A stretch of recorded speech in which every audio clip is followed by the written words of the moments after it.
We wanted to say thank you guys so much for taking the time. This officially kicks off the AMA here on Caesar's YouTube channel with our friends from Vault Tech. Vault launched their token on October 27th, and they've had a pretty impressive run up so far.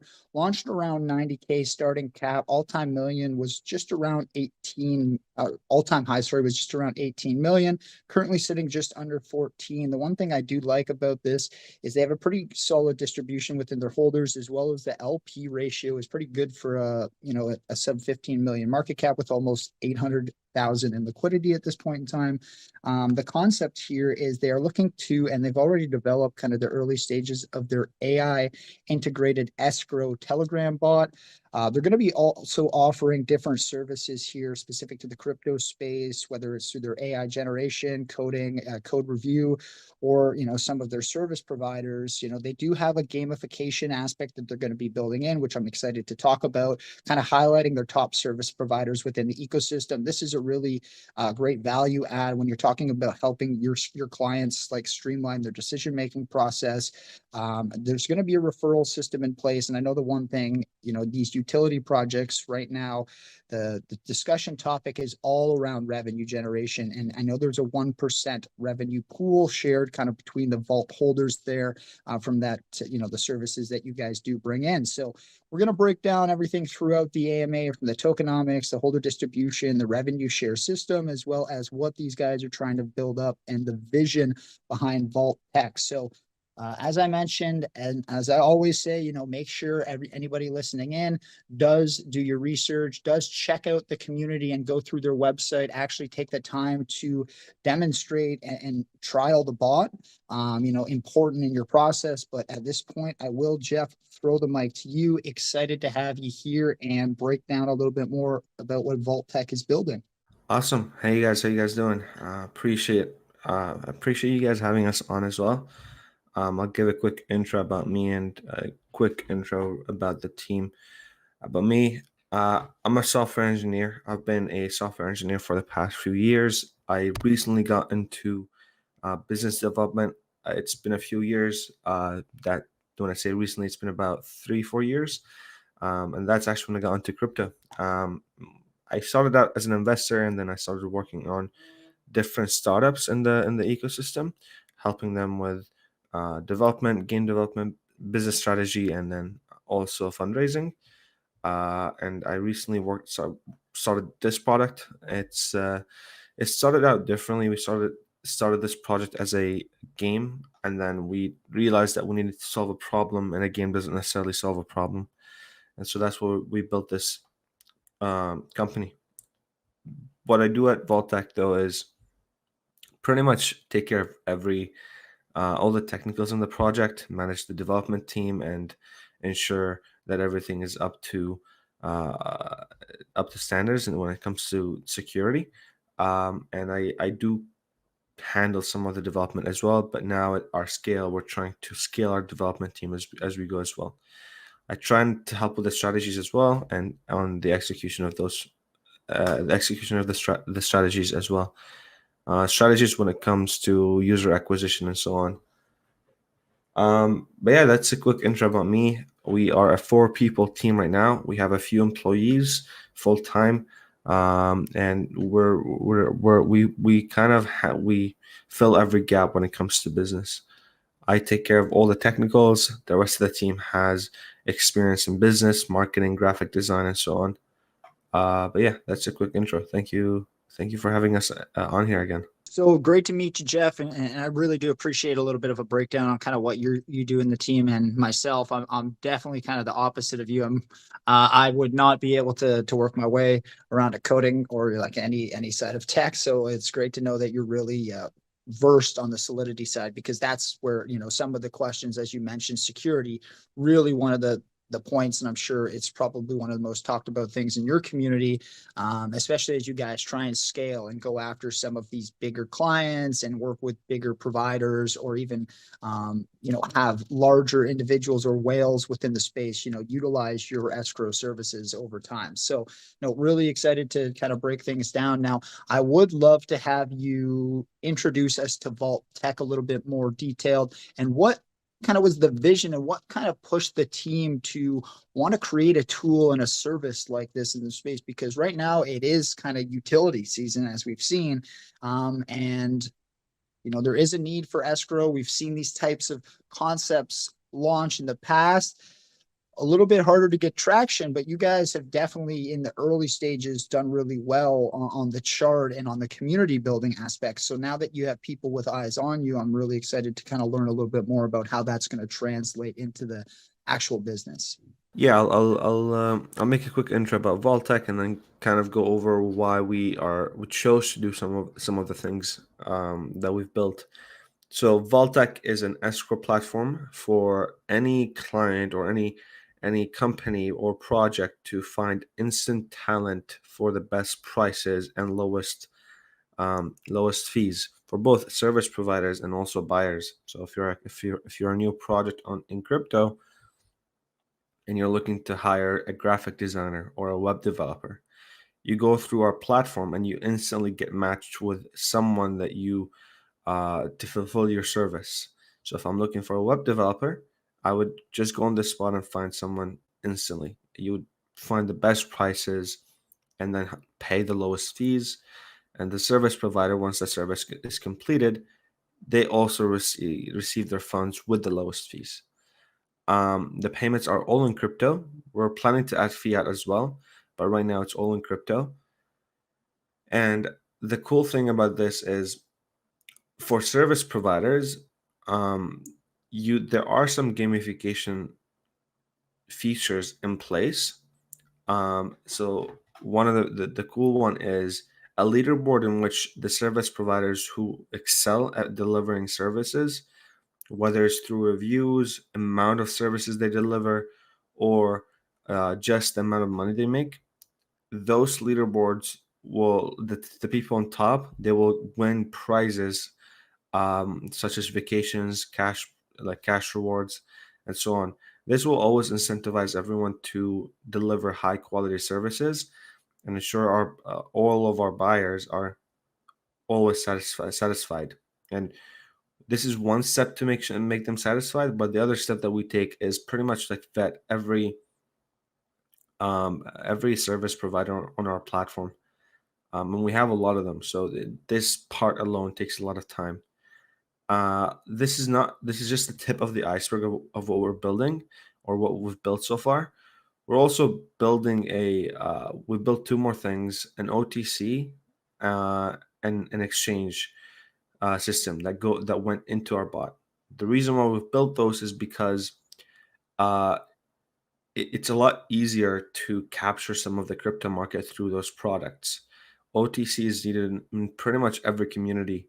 Every new token now should be doing OTC deals, and if they're not already, but the majority of them are doing so. So having the ability to OTC your ERC20 through a Telegram bot, or if you're on Discord, through a Discord channel, is something that's really needed in the crypto industry. So the plan with that is to approach communities or new and upcoming projects and say, we offer this OTC service for completely free. Put it in your Telegram channel, and people are able to OTC coins each other. The cool thing about the OTC system is it has two unique features. One, it has partial fills, so it's able to, or you don't have to have just one person buy up your position. You can have multiple people buy up your position. And the second thing is live chart discount. So you don't have to set a static price. The price of your expected receiving token can be dynamic in the sense that it actually tracks the price of a chart and then applies the discount on it. So those two features are something that you don't see anywhere. And then with the fact that it's on Telegram helps us capture some of the communities and projects in crypto. One last thing I want to add for both those I don't want to products. cut you off, but that's really interesting. And you did mention it's kind of a bit of a first mover in that sense, right? And I would agree I haven't heard anything like that for now. From the discount standpoint, where is the discount that's being offered, like funded from within the project's ecosystem? Or is it something that the project or those other tokens or communities that you guys are working with, is that something that's going to be done from their end? Yeah, good question. So the OTC just facilitates the trade between the two parties. The two parties don't have to be um, project and then buyer. It could be buyer and seller. Seller being a community member. As a seller, I decide that I want to sell 1,000 vault for 1 ETH, right? But I can alternatively, what I could do is say I want to sell 1,000 vault for the current price in exchange for ETH minus 30% discount. That way, let's say 1,000 vault is worth 1 ETH right now. Discount 30%, so 0.7 is what I should be getting. If ETH goes up and down, this ratio will adjust accordingly. So the discount is not really offered by anyone. It's just the seller would basically be receiving less based on the chart. You can make it even up, so you can up your price, but no one would be buying directly from there unless it's a large amount, and you don't want to get wrecked on gas or get wrecked on taxes. Does that make sense?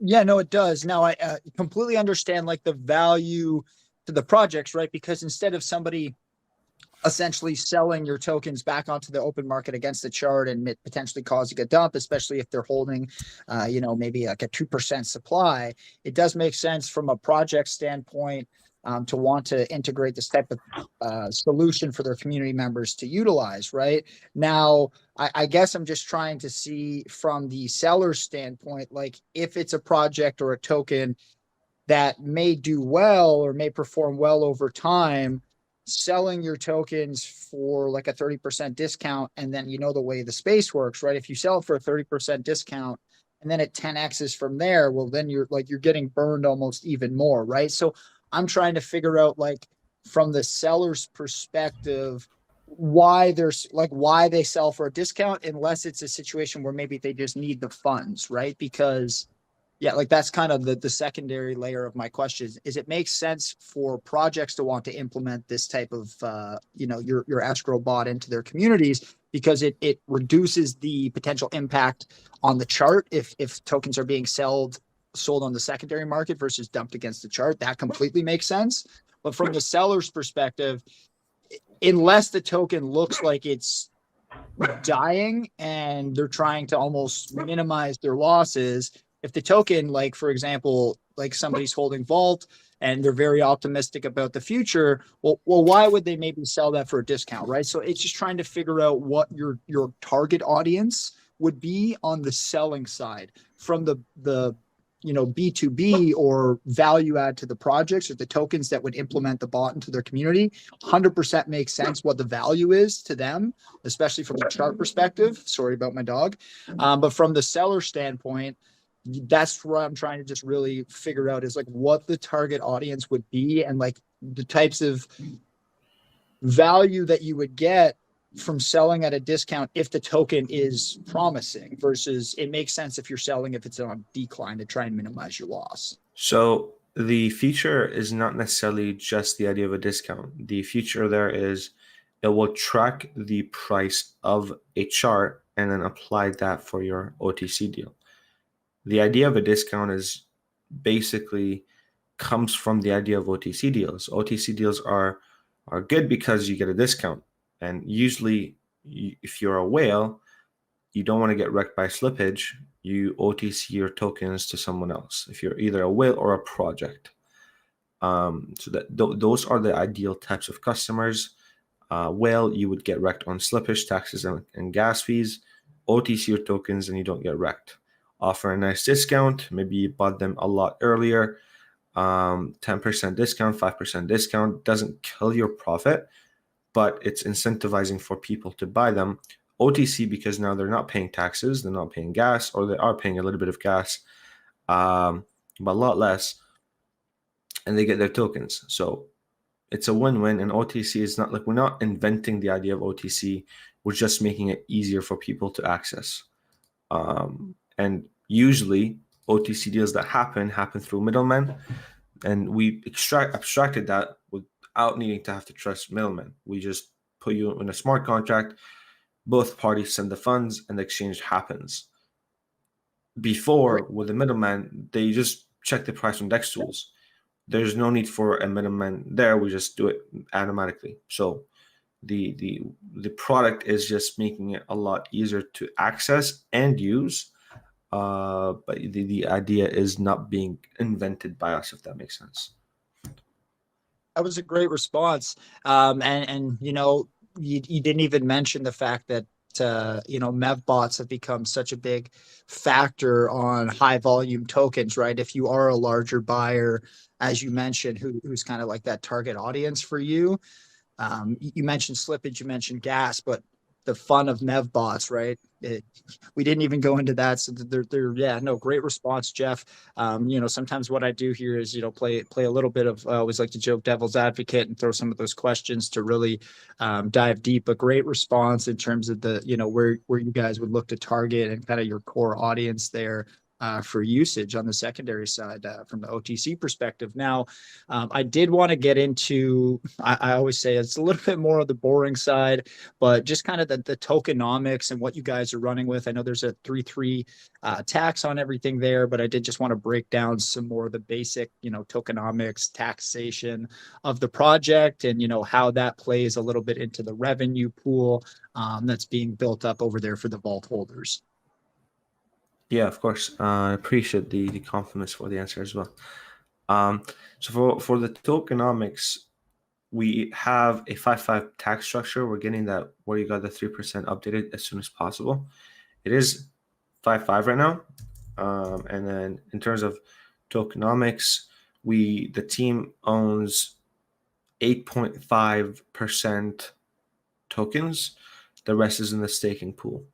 The reason why we own it is because now we're fundraising through normal venture capitals or angel investors, and so we're going to be raising through tokens plus equity. So just incentivize them. We give them tokens. They buy equity. That will help us accelerate the growth of the product, not just the token, which token will be like mourning as a byproduct of the growth of the main platform. So yeah, that's a quick response to the tokenomics. 5% tax structure.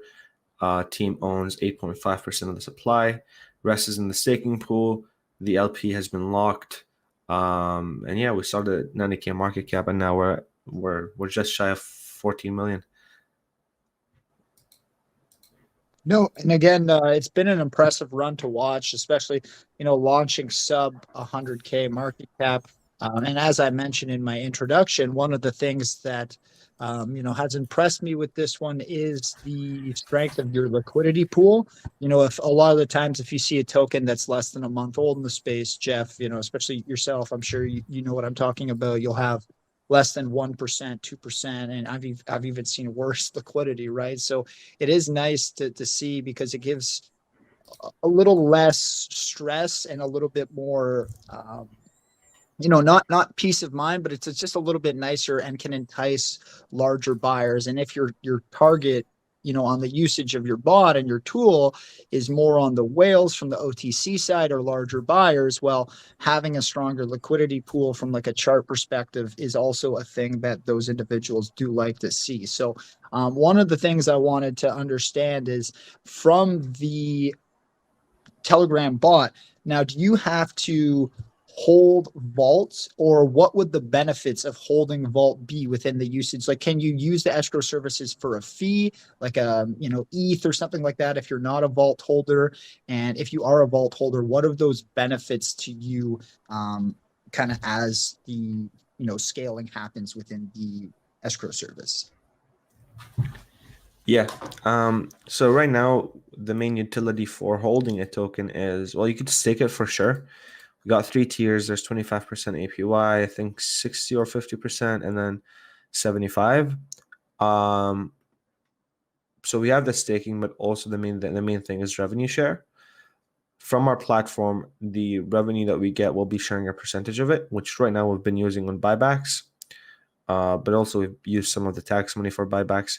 And so far, I think we've bought back like something like 30 ETH. I could be wrong on that, but we've done a lot of buybacks. And right now, the revenue share, instead of sharing it with the community, we're just using it for buybacks to support the chart. But yeah, that will be once the volume starts picking back up, it will be shared on the community as part of holding the token.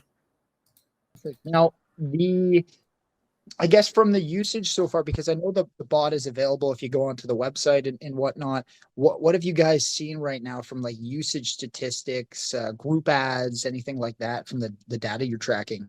We have a lot of people applying to become service providers. The number is above 4,000 service providers, which exceeds our limit or capacity for how many people we can like interview at once. In terms of buyers, we recently landed like a pretty massive client to start using our platform. We matched him with a software developer full time for his product.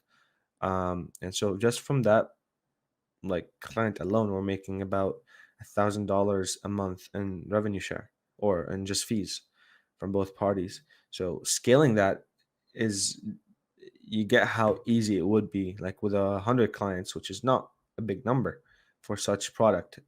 That's already $100,000 a month and just straight pretty much profit. There's nothing that we're doing on our end, and our burn rate so far is pretty low.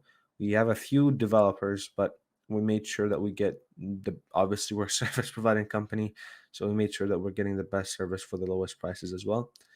And then in terms of buyers, like we're gonna put a Mixpanel dashboard up soon. I know we've been teasing it for a while, but it's not as easy as some people expected because it's going through a lot of QA. Mixpanel is basically a dashboard where you're able to publicly track stats of a product or a website, and where we have a lot of data that's being shared on that dashboard.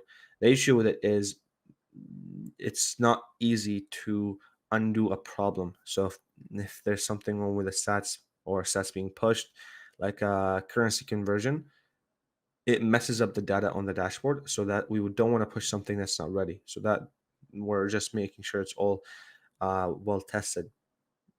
But yeah, once that rolls out, you'll be able to track stats and metrics in real time. Things like daily active users, TVL, and not our staking pool, but also our platform and our escrow platform or OTC, total volume that we've been processing, how much revenue share you'll be expecting, all those metrics you'll see in our platform or on that dashboard.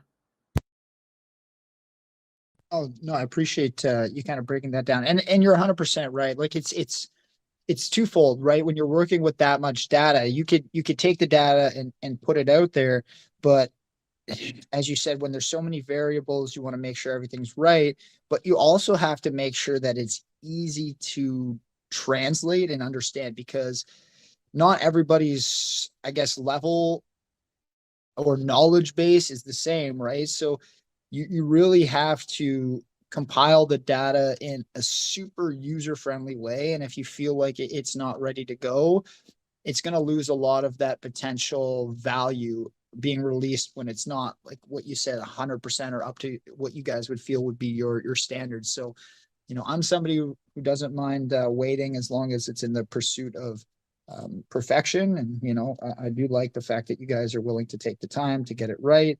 Although there is still kind of the base level product out there, which is, I think, super important in this situation, because people are much more willing to wait if they've seen something else has been delivered versus it's just kind of it's coming, right? So it's kind of smart the way that you guys have rolled out the initial service. And those numbers are really impressive. I didn't comment on that, but 4,000 plus signups to potentially get added as a service provider. So you guys got your work cut out for you. You might need to hire a couple of scouts over there to add to the team or something, Jeff, moving forward. No, but I appreciate some of that.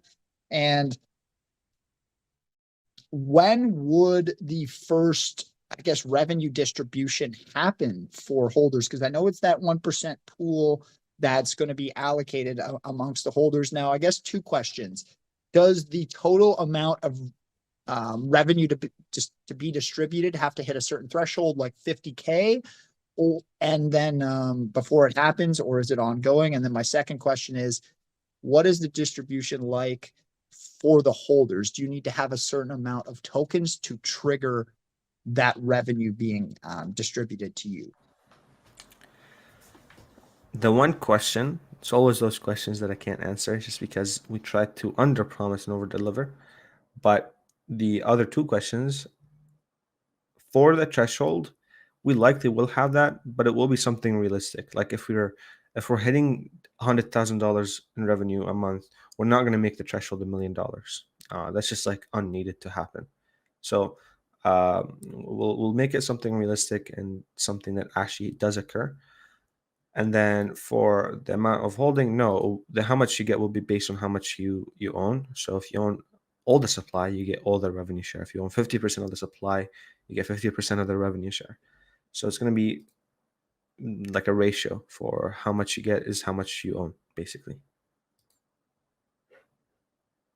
Perfect. So even if you have like a 0.1% bag, there still is a chance that you could trigger a small percentage of that revenue share. It's not going to be capped at like 0.5 supply or higher. Like I have seen projects in the past do it. And again, I understand why, because you're trying to give back to people who are supporting you in larger amounts.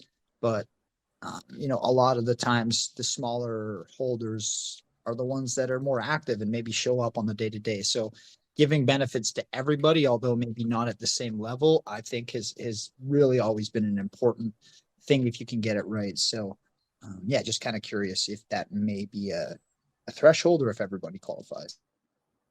Yeah, no, everybody will qualify. It might be a little bit different where it could be done through airdrops or a claiming page, but if you do it through a claim page, then you just claim it whenever, regardless of how much you own. You could literally own 0.000000001 vault.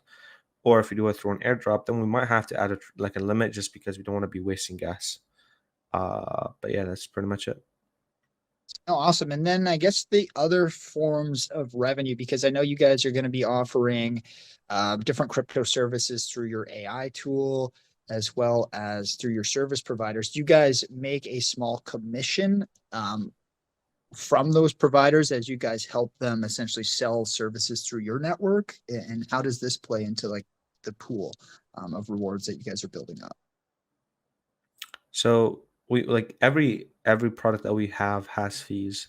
The fee percentage does fluctuate, but everything we offer, OTC exchange, escrow, we have a fee. And the fee will contribute to our revenue pool. We have a few partners as well in which we are affiliated with them. So using their products through our affiliate code, we get a rake, which will also be contributing to the revenue pool. But yeah, right now it's just like a few products with some fees. So OTC volume goes through it. We take a percentage. Exchange, same thing. Escrow, same thing. Awesome. No, I appreciate that. And another thing I wanted to kind of go into a little bit is the community side, because we talked a lot about the utility and kind of the narrative of what you're doing. I think as more normies, quote unquote, come into the space, a service like this definitely is a value add because they may not understand slippage and gas, and this is kind of a more traditional method to purchase something, especially in larger quantities. So definitely makes sense. But it's more so like the education, the community, because you guys aren't really a hype token, right? Like you guys are actually trying to build that utility, and we've always seen utility projects struggle more so than a meme coin does on the community aspect. But you touched on a really, really important point, Jeff, and what you said maybe 15, 20 minutes ago about as you guys go about the process of adding it in, networking with different communities, you're going to be able to I don't like the word siphon, but interact and engage with these individuals. And for me, the question is, how do you show them value in those groups and in that interaction where potentially you're going to be able to convert. And now it doesn't have to be a huge number. I'm not saying 50% of those people are going to buy a vault, but even if you convert 2%, 5%, 1% of each group that you go in, well, those numbers, it's that domino effect, right? So that's really where I wanted to kind of shift the conversation on the value add and how you guys are going to market within those communities without seeing like it's too salesy, because you don't want to overshadow that token, right? Of course. The the main product is not hard to sell. Any project that comes up, or any company that gets funded from a venture capital, will need to hire talent. Our value proposition is, why go through the headache of interviewing hundreds of developers, hundreds of um, contractors, or hundreds of employees, uh, and then spend countless hours and then go through like a variety of different pricing to get very confused and then end up hiring someone you regret down the line. Why go through all that headache? Go through our platform. We match you with someone and give you the best prices, lowest rates, and so on. So the main value proposition is everyone needs someone to work for them as a new project, a ongoing project, or a company. Hiring is something that's not something like that we've invented, right? Everyone needs to hire, and then offering slick, super nice experience for them, which is something you don't see anywhere, is something that is a very big selling point. We don't necessarily have to sell them on it. We say this is what we do. If they're interested, cool. If they're not, cool. What we're doing though with the OTC is we capture community members with this. And like you said, Siphon is, yes, it can have some bad connotation to it, but realistically in crypto you have to bring we have to bring each other up for this ecosystem to expand. So with our OTC bot, what the point is, you add it to your community, and that's one of our strategies for viral growth. Different communities put it in their community. We provide them with value. Obviously, now your community members are able to not only OTC coins but also exchange coins from any chain to any other chain. So Bitcoin to ETH. And the cool thing about this is, user experience wise, both of those products are insanely good in terms of user experience. Imagine just using plain English and then being able to interact with such systems. Something like exchange 1 Bitcoin to ETH and send it here, or OTC 10,000 Pepe and in exchange for 2 ETH, and then send my Pepe here, right? Or so I send my ETH here, right? So the ability to just say what you want, or spell out your intents, and then having that intent happen or be executed, is unbeatable user experience, and you don't see it pretty much anywhere. And all that through Telegram, Discord, and now we're building a web application, makes it so that we can actually penetrate the crypto community easily, and we've been doing that actively. And then when it comes to our second strategy, which I haven't spoken about, the main reason why we're approaching venture capitals right now is not because we need their money. We have a lot of money right now, and evidently so. You can check the taxes. But venture capitals often have lots of resources, and we're approaching bigger ones who actively invest in companies. The main reason why is because we want to be able to utilize our portfolio companies and help them find talent.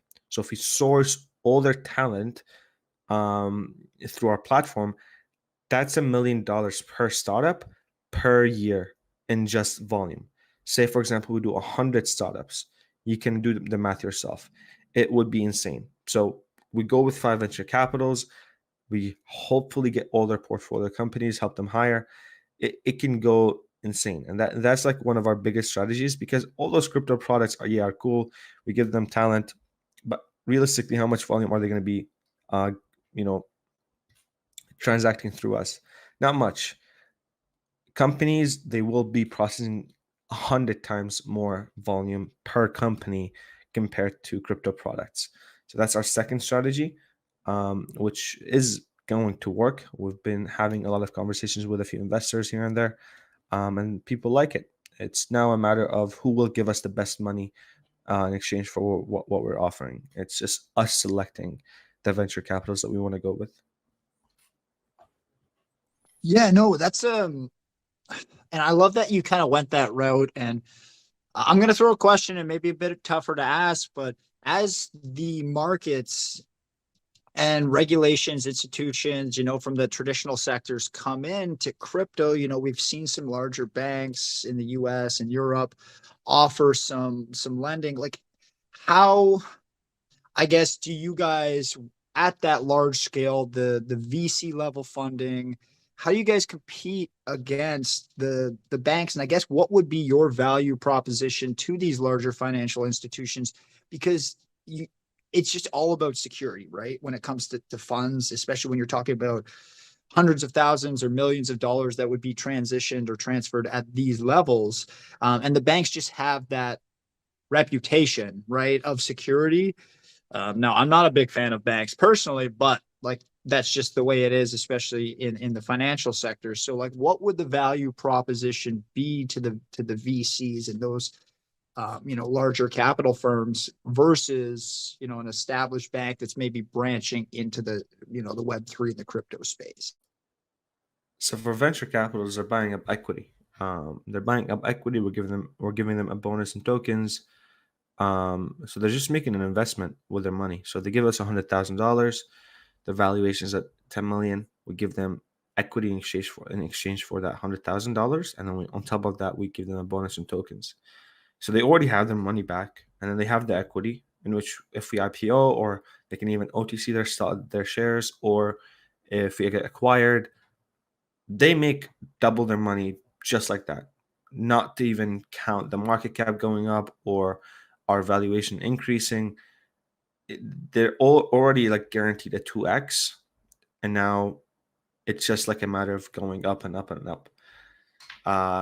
So for venture capitals, like that's why like I say that it's a matter of us selecting who we want, because we're making them money. So we want to make sure that we're getting value for what we're giving, and we're selecting kind of the top venture capitals there. No, no, I appreciate you kind of breaking that down. Now, another thing I know you guys are going to leverage in the form of community creation and, brand awareness is your referral program. So I wanted you, Jeff, to just break down exactly how that works for the ecosystem and like what the benefit, is to Vault, as well as those individuals participating in the referral program. And I always like to say, like, as a rule of thumb, if you're running something like this, and this is just any project out there, maybe if you're running a project or thinking of launching, this is a good rule of thumb. You got to get like a 5-to-1 return on what you're putting out. I always say as like a minimum. So, if somebody's going to get $20 or $50 or whatever it may be for bringing people in, they got to be generating, 500, 250, $1,000 back for the ecosystem to make it sustainable over time. So, as you're talking about the referral bonus, I do want to make sure you keep in mind just the trade-off or the benefit to both parties and why you can sustain that. Yeah, so for the referral program, the way it works is not we don't give any bonuses. It's we our fees. If you refer us to someone, you get the fees. Simple as that. So if you refer a buyer, we make it say $1,000 per month from that buyer. Instead of us getting $1,000, you get $1,000. And this is insane for headhunters or recruitment agencies.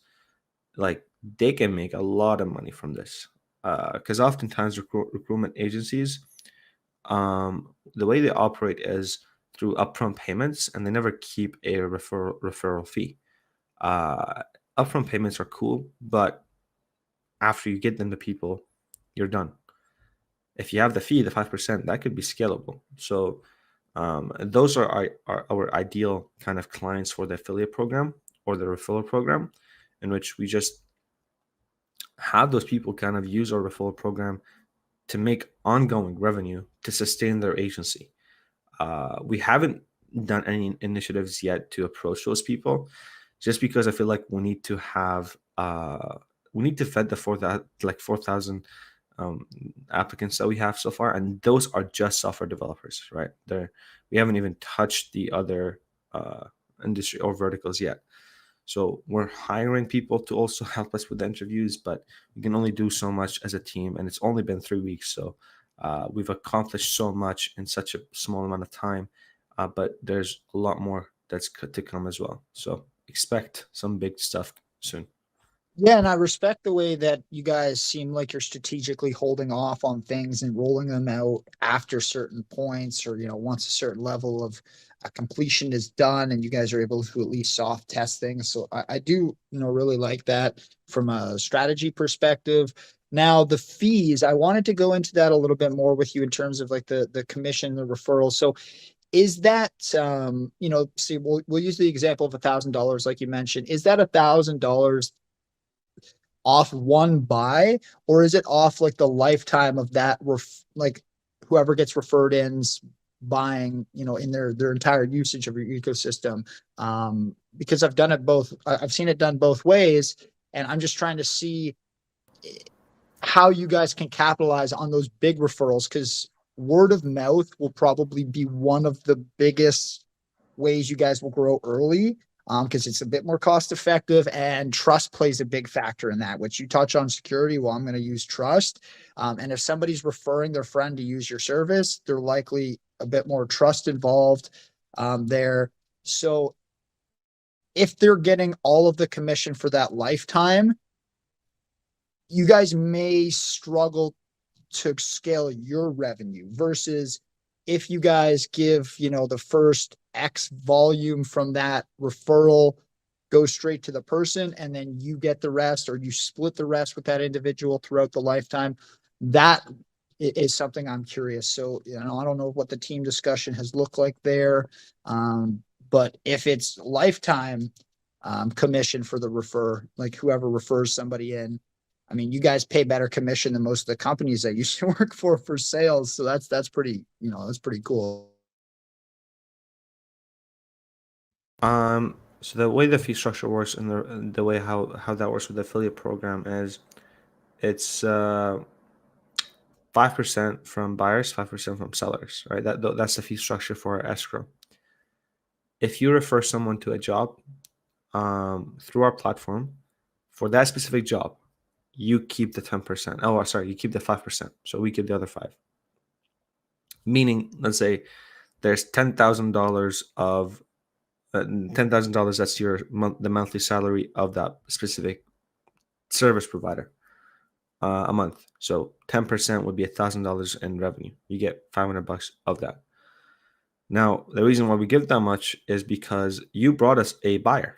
Acquiring a buyer for $500 is a fair deal. Now we have a buyer. They likely will explore our other services, OTC, exchange, or look for different talent. Maybe they want to hire a graphic designer. That we would keep the 10%. You only you only get the referral percentage for the specific job that you referred someone to. And it's lifetime. So you keep that as long as that person is hired, you keep that 5%. Hopefully that answers the question. Yeah, very well, Jeff. Thank you very much for just clarifying. And yeah, because my background prior to getting into crypto was sales and business development, and you're not wrong when you mentioned that is quite lucrative for the agency or the commission, like headhunting side. So pretty cool, especially as you guys scale into those larger deals or clientele, right? 5% of like 100K is a nice chunk of change, but the project also is going to see a benefit from that too. So, yeah, no, really, really cool. In that sense. Now, the branding also is one that I wanted to talk about a bit. I like the name, right? Vault, by nature, secure. Like Fort Knox is the first thing that comes to mind when I hear a vault, right? So the brand is solid. The name is solid for the type of product that you guys are building out. Just wanted to kind of ask a little bit about that, because that's kind of my marketing or my background as well. Like, how did you guys come up with that name? Are you guys going to name your products kind of on brand, like you guys have something cool for your different bots and tools that you guys are going to be releasing. For me, branding and marketing is such a big thing, and it's often missed in crypto when we're talking about alignment. Um, yeah. So naming products, we don't want to confuse people. It's going to be Vaultech, um, and then you access the bot through our website. Branding wise, we have a pretty legit graphic designer. You can see the consistency in the artwork on our Twitter. All high quality, 3D rendered, and you kind of can recognize the quality across all of our posts. So the video for the teasers, the partnership banners, the promotion videos that we've done for our partnerships, for the Cool Wallet, that's a ledger that we've kind of got to work with. It's a card that is a ledger, and it was so cool when I saw it, because I have a ledger that's thick as hell. And when I saw a card that is a ledger, I was like, yeah, this is cool. And then we spoke with them. They're like, we can give you guys your own white label ledger for you to give out to your community. And yeah, that was pretty cool. So that was our most recent partnership. But yeah, in terms of branding, we just make sure we're just ensuring that there's consistency in our designs. Naming, I feel like if you have 15 different names for 15 different products, it's going to start confusing people, especially at the start. But as we scale, of course, we'll have different namings. If we become the AWS of Web3, we'll have different names for different services. But right now, we only have OTC, exchange, and an escrow bot. Awesome, man. And that's really cool. The white labeled ledger for your community. That's an awesome kind of like give back to those that have been supporting you.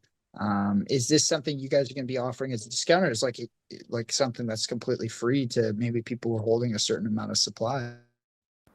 Well, we'll do giveaways for sure. We'll do giveaways. We'll do, but it's mostly like a pre-sale. So you buy it, and then we'll ship it over for a discount, and then we'll have our own branding, and then we'll do some giveaways to promote this as well.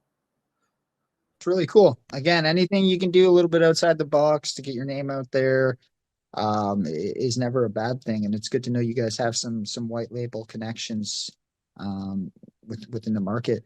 Now, I did want to go a little bit into the kind of the service provider aspect, because one thing I know that you're trying to do to keep it a bit more engaging, a bit more fun within your UI and your database that you're building is like your leaderboard and kind of adding in that element of gamification. So I touched on in my intro about why it's a good value in terms of it allows your clients to streamline their decision making process and see, top of the top, a little bit easier.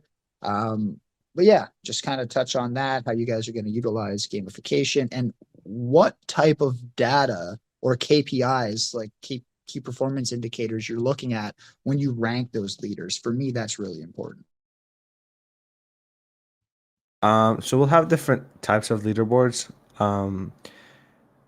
Service delivered, like the number of it, how much volume you've transacted through our platform, quality of the things that you've doing, and then the point is, all those are just gamified features to incentivize people to deliver top quality services.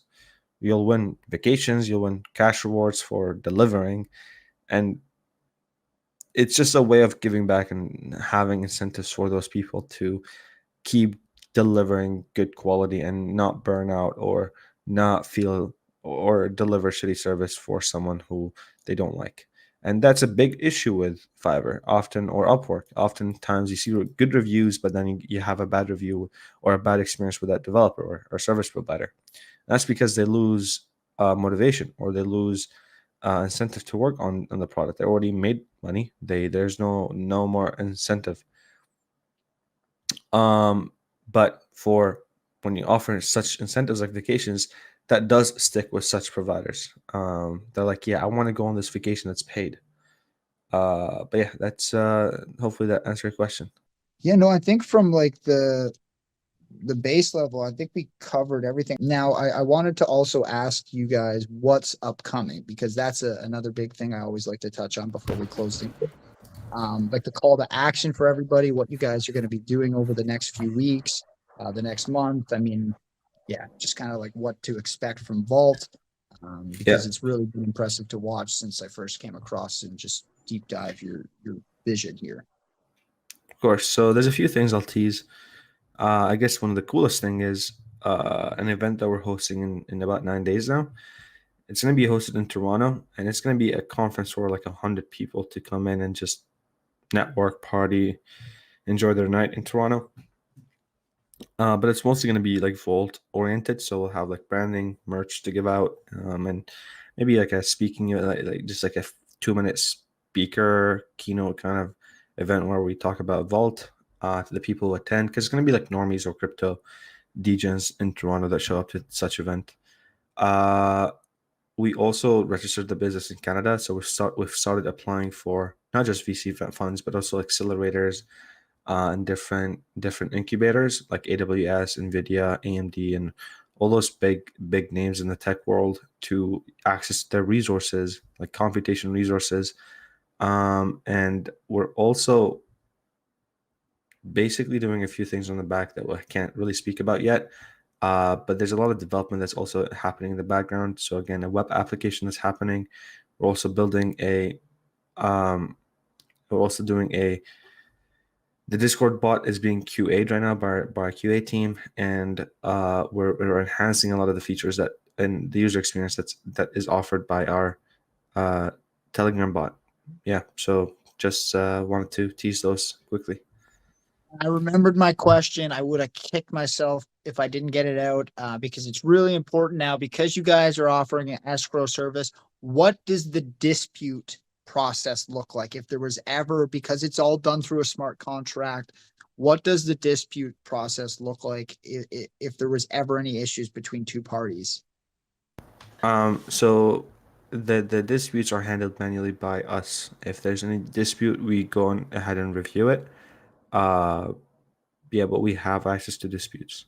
Okay. And yeah, like I guess like how do you guys maintain like a solid, just like if one of the parties unhappy because it's crypto, because it's all done manually through the team, like again, it may not, even if it's done subjectively and like you guys are able to look at everything and you don't have any bias throughout the situation, but one of the parties is still happen and just like won't drop it. Like again, we see this happen in real life, so it may occur. I'm just kind of trying to figure out like how you avoid it if there's any like formal process and they have to sign something once the outcome is reached or something. I mean, you'll never have two happy parties when there's a dispute, regardless of the situation. But having clear terms of service at least can defer some of the blame from us. So we have clear terms of service that we kind of follow. If the service provider did not follow such terms for delivering the job, for example, missing the deadline, that's a big one. We just issue a full refund. Those sorts of things like we use. So if we follow our guide. If it fits perfectly, then we just issue that refund or partial refund in the case. But we try to firstly resolve the dispute between the two parties. So asking them if they can work it out by themselves, like maybe a partial refund, or finish the work. And then if that doesn't work, we'll just come in and take a look. Awesome. No, again, I appreciate that. The terms of service thing is a really, really important thing to touch on, Jeff. So again, I do want to be mindful of the fact that you mentioned you had another meeting coming up in about 2 minutes. So just wanted to one final time say thank you very much for the time. We'll chat in the group that we have set up here. And I wanted to potentially offer you guys, the chance to come a space or two with myself and my partner network as you guys are continuing to build the release updates to the community. So we'll chat in DMs, but I just wanted to say thank you so much, Jeff. Really enjoyable, great answers from your end. Again, everybody, take the time, go check out Vault-Tec, join the Telegram channel, join their community. Utilize the bot, just at least go in there and interact, see the interface, see what it looks like to start, even if you don't have the need right now to produce or perform an escrow transaction, and check out their website. But Jeff, very much again, thank you. Great discussion, impressive growth so far in the chart as well as the community, and hope to speak again. Enjoy Awesome. your meeting. It was a pleasure having me on. It was a pleasure being on here, and thank you so much as well. Bye. Yeah, we'll chat in the group and have a good meeting, man. Enjoy your day. You too. Bye bye. Thanks, Jeff. One final time, we had our AMA. This concludes it with Vault Tech. These guys launched back on the 27th of October. Been pretty cool to see their run up so far. Vision sounds pretty cool. Again, these escrow services, we've seen them, lots of potential value in the space to different parties. Just do your research, check out the tool, check out the community, go through the white paper, lots of information available while you're researching this one. And yeah, I hope we'll have the chance to interview them again in the future. And thank you everybody who tuned into the AMA portion of this stream.